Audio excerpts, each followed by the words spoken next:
वो विधवा थी, पर श्रृंगार ऐसा करके रखती थी कि पूछो मत। बिंदी के सिवाय सब कुछ लगाती थी। पूरी कॉलोनी में उनके चर्चे थे। उनका एक बेटा भी था जो अभी 9वीं कक्षा में था। पति रेलवे में थे। उनके गुजर जाने के बाद रेलवे ने उन्हें एक छोटी सी नौकरी दे दी थी। उनके जलवे अलग ही थे। 1980 के दशक में बॉय कटिंग रखती थी।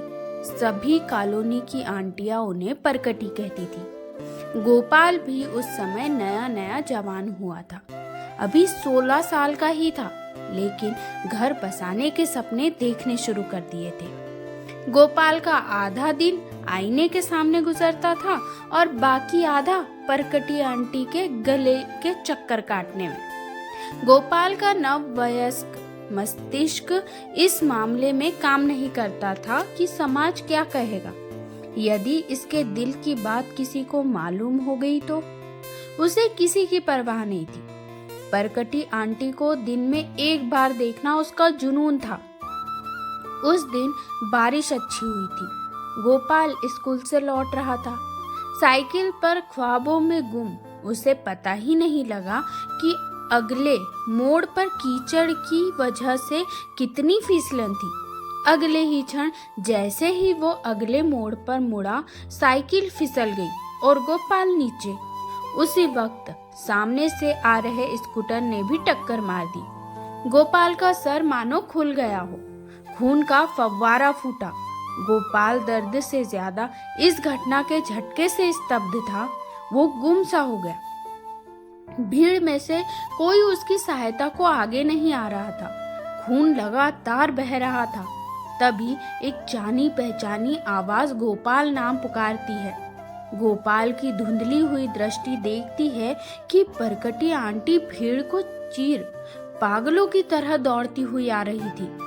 परकटी आंटी ने गोपाल का सिर गोद में लेते ही उसका माथा, जहां से खून बह रहा था, उसे अपनी हथेली से दबा लिया। आंटी की रंगीन ड्रेस खून से लथपथ हो गई थी।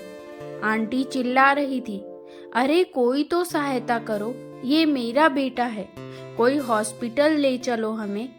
गोपाल को अभी तक भी याद है, एक तिपहिया वाहन रुकता है, लोग उसमें उन दोनों को बैठाते हैं।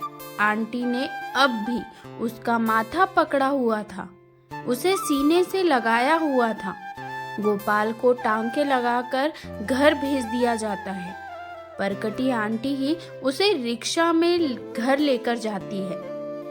गोपाल अब ठीक है, लेकिन एक पहेली उसे समझ नहीं आई कि उसकी वासना कहाँ लुप्त हो गई थी। जब परकटी आंटी ने उसे सीने से लगाया तो उसे ऐसा क्यों लगा कि उसकी माँ ने उसे गोद में ले लिया हो। वात्सल्य की भावना कहाँ से आई? उसका दृष्टिकोण कैसे एक क्षण में बदल गया? क्यों वो अब मातृत्व के शुद्ध भाव से परकटी आंटी को देखता था। आज गोपाल एक रिटायर्ड अफसर है। समय बिताने के लिए कम्युनिटी पार्क में जाता है। वहां बैठा वो आज सुंदर औरतों को पार्क में व्यायाम करते देखकर मुस्कुराता है, क्योंकि उसने एक बड़ी पहेली बचपन में हल कर ली थी। वो आज जानता है और मानता है और कई लेख भी लिख चुका है कि महिलाओं का मूल भाव मातृत्व का है। वो चाहे कितनी भी अप्सरा सी दिखे, दिल से हर महिला एक माँ है। वो माँ सिर्फ अपने बच्चे के लिए ही नहीं है, वो हर एक लाचार में अपनी औलाद को देखती है।